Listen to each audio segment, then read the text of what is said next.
Pixar. There's no denying that Pixar is a powerhouse in the world of animation that has produced so many beloved classics.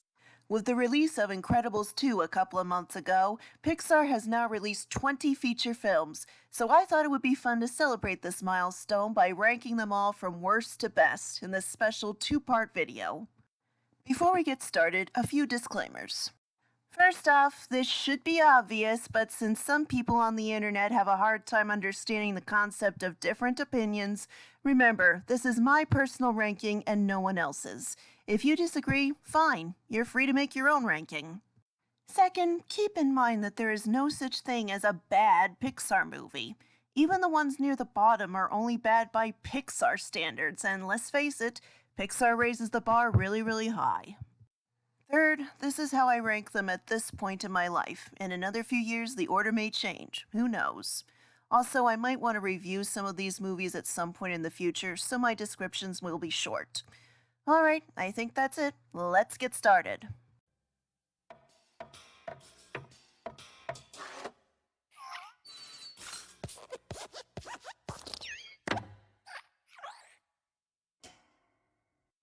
I honestly forget that this movie exists most of the time. Yeah, I didn't think it was possible for Pixar to make a forgettable movie, but there it is. The lead character Arlo has very little personality beyond just being scared all the time. In fact, the only remotely memorable characters in this movie are the human kid Spot and the cowboy T-Rexes. Plus, the story's really derivative, complete with a discount Mufasa death that's nowhere close to being as touching as that death that wrecked our childhoods.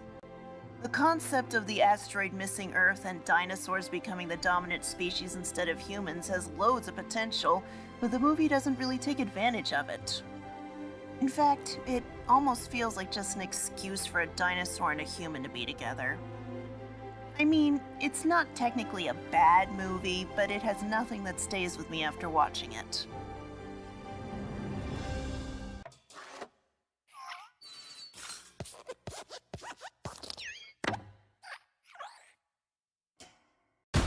I can certainly appreciate Pixar telling a story about aging and passing the torch to the next generation, but this movie just doesn't do a lot for me personally. The Radiator Springs residents are given even less to do here than in Cars 2, and the movie overall feels too long. It may technically be better than Cars 2, but it's not as exciting. Still, it is nice to see Lightning rise to the role of mentor, and to properly remember Doc Hudson / Paul Newman instead of just mentioning in passing that he's dead like in Cars 2. Speaking of which, it's weird that this movie seems to be pretending that Cars 2 never happened. It's like they were afraid of the Cars 2 haters or something. Race today wasn't his last.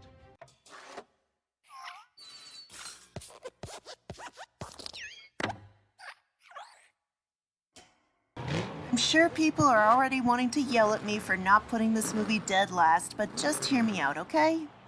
Yes, it makes Mater the protagonist. Yes, nearly all the Radiator Springs residents get shoved to the sidelines. Yes, it feels like the filmmakers really wanted to make an original spy movie, but then they were forced to tie it into the Cars franchise to boost marketing appeal. Yes, I know all that, but I honestly don't think it's that bad. The visuals for the many different locales are freaking awesome, and I kind of like the comic relief character being given a chance to prove himself. It might not have been executed in the strongest way or with the strongest character, but I appreciate Pixar trying to show us that any character can be given the spotlight. Cars 2 may not be a great movie, but it's still fun to watch. Look out, ladies. Mater's fitting to get funky. Extremely.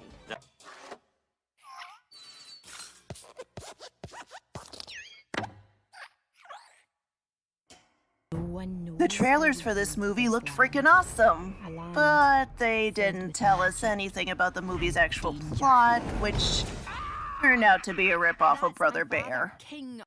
Really, Pixar? Really? You're better than this? Yes, this movie does still have its merit. The animation is gorgeous as hell, the music is beautiful, and the relationship between Merida and her mother is really touching. But it feels like it could have been a much better movie if it didn't copy so many elements from other Disney movies. Princess who doesn't like the responsibilities of being a princess, character turning into different species, the message that, oh, you should marry for love instead of duty. Yeah, seen it all before. If there's ever a sequel to this movie, I hope it won't be so derivative and will actually live up to the potential those trailers gave.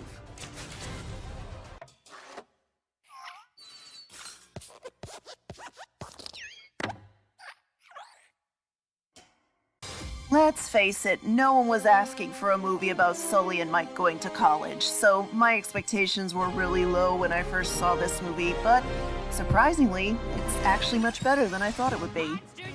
I love Mike being the enthusiastic freshman all ready to take on challenges in order to achieve his dream.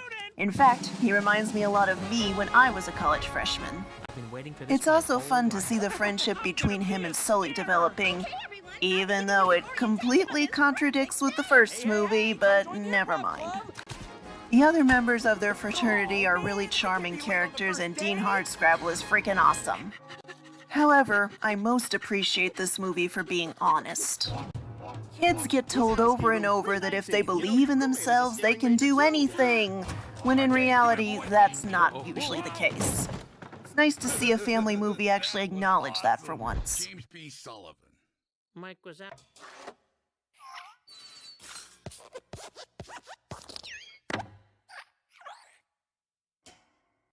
While not quite up to Pixar's usual standards, this movie could be called something of an underrated gem in the Pixar library.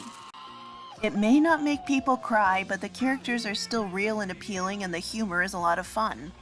In fact, I'd go so far as to say the characters are some of the most underrated in the Pixar library. Hopper is one menacing villain with some awesome villain lines, the circus bugs each have memorable personalities, and P.T. Flea is probably my favorite character John Ratzenberger's ever played in a Pixar film. He's so hilariously insane, to the point where he's willing to burn himself over and over to get an audience. While the story may have some cliches, the delivery is great and the movie is a lot of fun.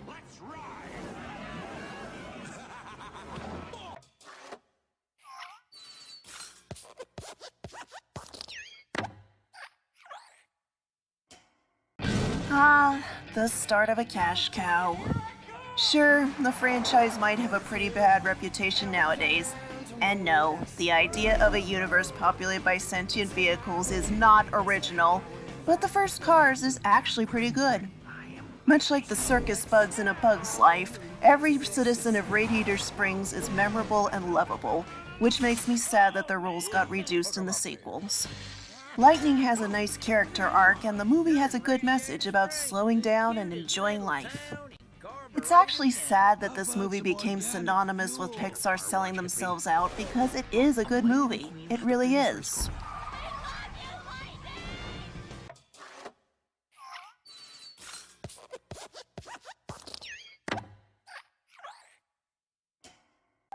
Who would have thought a movie about an old man using balloons to fly his house to South America would actually work? Well, Pixar did, and aren't we glad they did? Yes, everyone talks about that tear-jerking opening with Carl and Ellie and how it manages to tell a beautiful love story in just a few minutes without any dialogue, but the rest of the movie is awesome too. I love Carl's relationship with Russell, the beautiful way Ellie's presence is felt throughout the movie, and Doug. Aw, Doug is so adorable that I just want to pet him and scratch his ears. If it weren't for the climax getting really over the top, this movie would rank higher, but even so, it's still a fantastic movie.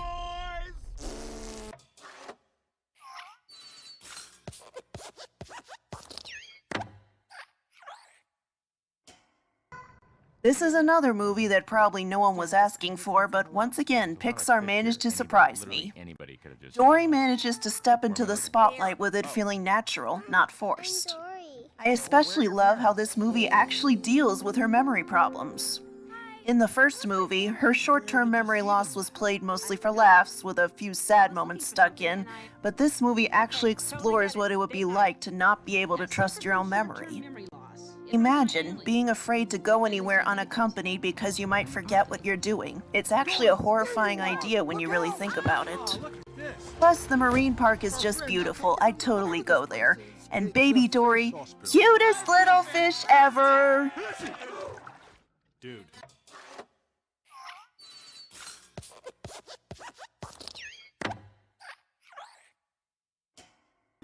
Yes, an animated movie franchise that has the courage to grow up with its audience. Okay, calm down, guys. I admit, when I first saw this movie, I got a little turned off by the darker and more sinister feel, and especially the cry your eyes out ending. But after I got used to it, I began to appreciate how this movie has a more mature feel than its predecessors. It's not so easy to watch these old friends from our childhood deal with separation and loss, but that's what makes this movie so powerful. I cried, you probably cried, nearly all of us cried. The first Toy Story was about childhood, but the third one is about growing up and how change is inevitable. And so ends my 20 through 11 ranking. Stay tuned for part 2. 10, we got guests.